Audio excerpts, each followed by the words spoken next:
Welcome all for the orientation video on Introduction to Data Structures and Algorithm.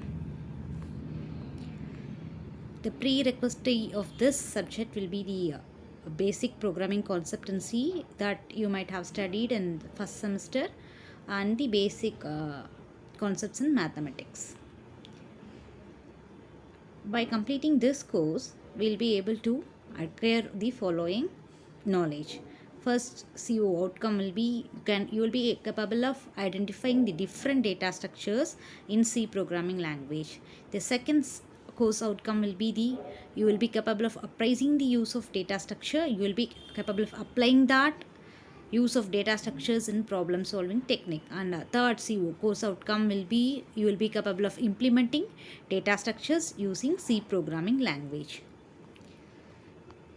Then we'll see why do we need data structure and what is the need for data structure. Okay, now everything is computerized and nothing can be implemented. All the application what we are using the day-to-day life, we are fully dependent on an applications, and this application is all the applications of the data structure. The day-to-day activities what we are using are WhatsApp, Facebook, everything is an application of data structure. So what is actually data structure is, see, we have lots and lots of data.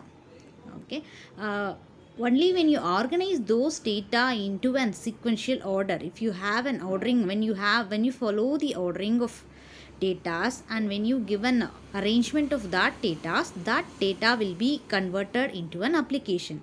See here an example, we have a data MHTIROGA and we have DNA, but there is no information from that, it is just a data.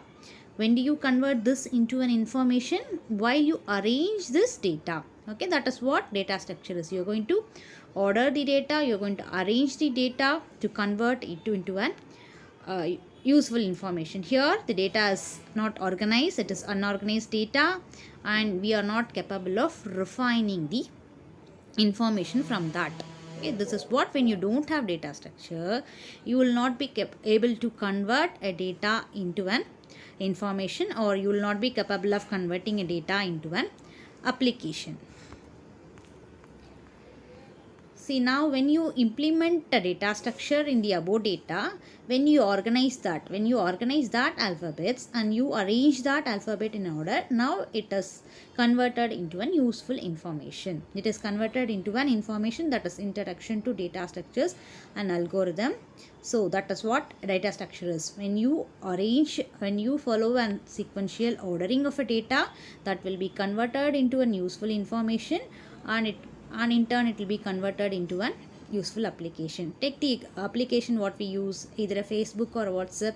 What are the data we have in that? We have in a Facebook, we have user ID, you have user password, login details, everything. These are all data. It is all only the data. When you organize that and when you convert into an application, how do you convert that? How that data becomes an application? By organizing those data. Okay, I am going to link my account user ID with the password, and all my other content what I am sharing in the Facebook all have to pertain to my account. This organizing, this ordering and organizing is only due to the data application of data structure. Whatever application we are using, it is an application of data structure.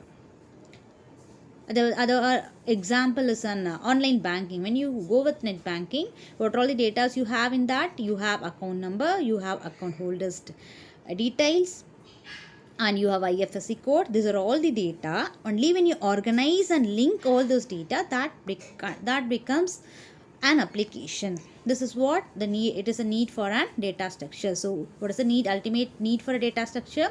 To convert your data into information, we need data structures. And we classify data structure into two categories. One is built-in data structure, the other is user-defined data structure. And the built-in data structure, as we all are familiar with that, it is all predefined one. The integer, float, character, pointer, this all comes under built-in data structure. And user-defined data structure, we have arrays, list and files, and under list we have linear list and non-linear list that we will see in our syllabus.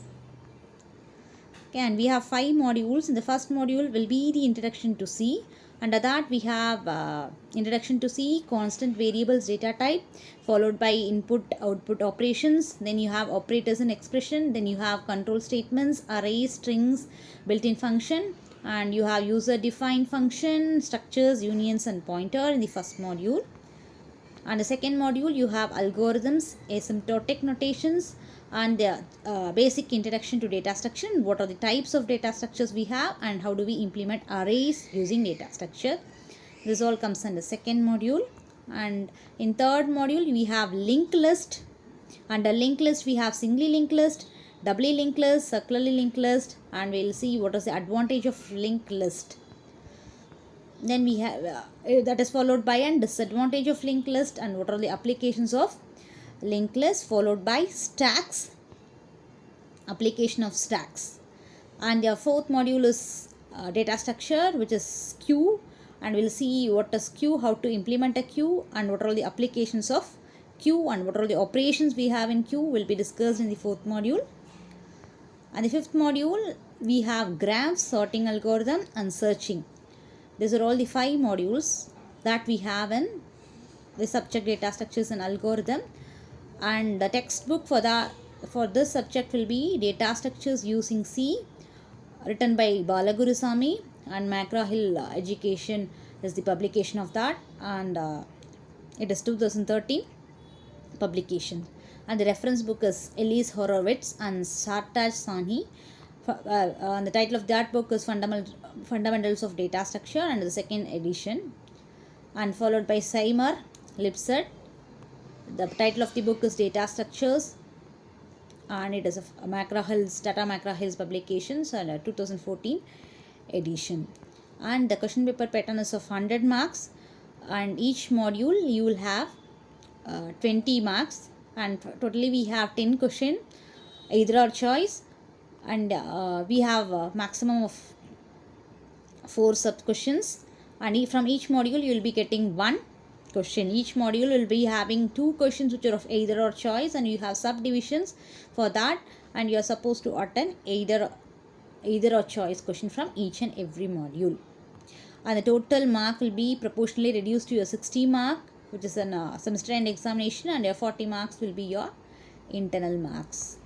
Okay, and you can contact me with this mail ID and this WhatsApp number for your clarification and doubts. Thank you all.